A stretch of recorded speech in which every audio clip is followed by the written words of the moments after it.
today we're going to try Outsiders Detroit style pizza, which I picked up at Target.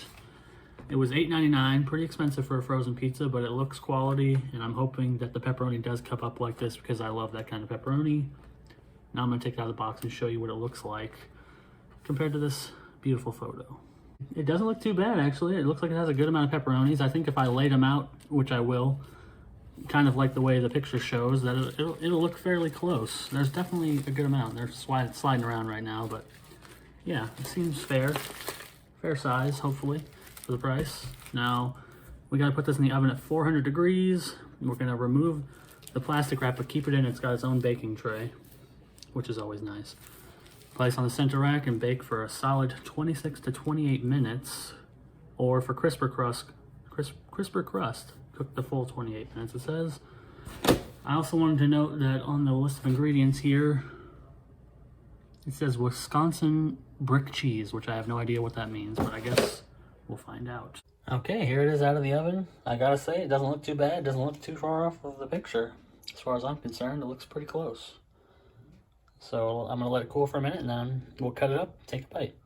Okay, I've got a nice corner piece here to try. I cut it into 6, each one has 4 pepperoni, so the uniform, except I had one little extra piece, which is good because it's an extra, not short. So let's take a bite.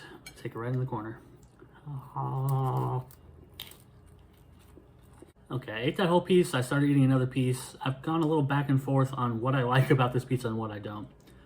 And it kind of depends on the bite. I think the main problem with this pizza might be the cheese, or it might be the crust. And now, the pepperonis, I'm gonna say right off the bat, they're really good. I wish there was more, but it's a fair amount for what it is, I guess. But I do wish there was more, because there's definitely gonna be a lot of bites where you don't get any pepperoni, which sucks. But they're really good pepperonis, no problem with them. The sauce, surprisingly, because pizza sauce is always a problem for me. I hate sweet sauces. This is not a sweet sauce. It's a little bit spicy, but not too spicy. Excellent sauce. Now we get to the problems, but not big problems. The cheese, the biggest problem with the cheese is that there's really not enough of it, and that it's a little tasteless. It's okay cheese, but the problem is you bite into this pizza, the cheese slides. It's not going to stick. So you're going to end up with bites with almost no cheese because the cheese is slid off, and there's just not enough to cover. It covers the whole thing, but it's a very light layer, so there's just not enough cheese, especially when you compare it to how thick the crust is. When you have a thick crust like that, you're going to want more cheese. Honestly, I kind of wish there was a little bit more sauce, but it's not too bad. The sauce situation is okay, because I'm generally not a sauce person, but the sauce is good, so maybe some more would be okay. But back to the point, the crust is very thick, so what you're tasting most of the time is crust, and the crust itself almost has no taste. So that can be kind of a problem. You bite into it, the first few chews of a bite are excellent, and you get the pepperoni taste with the cheese, and on the edges you get the little burnt cheese and the sauce. It's all good, but every bite you finish is just crust. And I guess maybe that's just the Detroit style pizza way. But I wish that the crust had some kind of flavor to it. As it is, it doesn't even have like a bready flavor. It's just kind of very plain, which is kind of a problem when you have so much of the crust for this pizza. But I do think that together, it all comes together very well. It's just that there's a lot of bites. You'll get a lot of bites that are bad and in between the good. Not bad, but mediocre. You get a good bite with pepperoni and cheese and everything else, and you're happy. The next bite might not have as much cheese and as much sauce and no pepperoni, and then it's just kind of crappy bread, basically.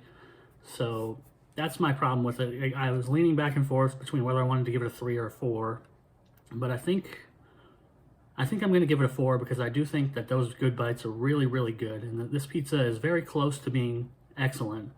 But as it is, it's just good for the most part with some mediocre aspects. Now, part of the reason I was leaning between a 3 and a 4 is because of the price. $9 is pretty expensive for a frozen pizza. You're getting into pretty high quality frozen pizzas at that point. You're past the DiGiorno, which I don't like anyways, but people think of DiGiorno as like I guess like a mid-tier quality frozen pizza, and this is getting into the high tier range, which makes it a little, I want to be a little harsher on it, but I'm still sticking with that 4 because I do think that this is a good pizza. You'll probably be happy with it, but you are definitely not going to be happy with every bite you get, unfortunately. But overall, it's still pretty solid, and it all tastes, you know, it doesn't taste cheap. The pepperonis are, in fact, taste really good. Pulling one off right here. And it's hard to get that kind of pepperoni in a frozen pizza. This is the only frozen pizza I think I've ever had that actually had the good cupping pepperonis. So that leaned me over to a 4. So it's a 4, but just barely. It's a little expensive, but worth trying if you're willing to spend $9 on a frozen pizza. See you next time.